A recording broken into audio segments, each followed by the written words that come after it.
सदनामध्ये एज्युकेशनवर कोणताही मुद्दा आतापर्यंत उचलण्यात नाही आलेला आहे. आपण कोटा कल्चरवर सध्या आपलं लक्ष केंद्रित करायसाठी आपण प्रयत्न करतो आहे, कारण कोटा कल्चर वाढत चाललेलं आहे आणि यावर महाराष्ट्र सरकारकडनं काय पुढील कारवाई करण्यात येईल किंवा काय त्यांची वाटचाल राहील याबद्दल. ताई, जसं मी आपल्याला पहिले पण सांगितलं आहे की एकदा टेक्निकल एज्युकेशन किंवा एज्युकेशन आपले स्कूल एज्युकेशनचे मंत्री महोदय एकदा नेमू द्या आणि निश्चितच त्यांच्यासमोर हा आपण विषय 100% मांडणार म्हणजे मांडणार. कारण का जेवढी चिंता आपल्याला आहे तेवढी चिंता ह्या युवकांची आपल्याला पण आहे, आम्हाला सगळ्यांना आहे, सदनाचं प्रत्येक सदस्याला आहे.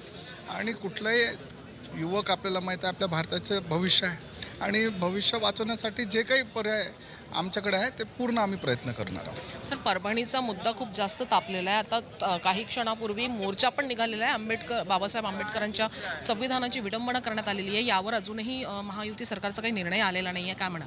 नाही, याच्यामध्ये ज्या व्यक्तीने चुकीचं काम केलं आहे तो मानसिक दृष्टिकोनाने बिमार आहे आणि त्याच्यावर जे काही योग्य कारवाई होणार आहे ते होणार आहे. आता काही लोक त्याचा राजकीय मुद्दा म्हणून हा विषय घेऊन आले, हे चुकीचं आहे आणि योग्य ती कारवाई होणार. लेटेस्ट अपडेट्स के लिए राष्ट्रवान न्यूज को फॉलो कीजिए.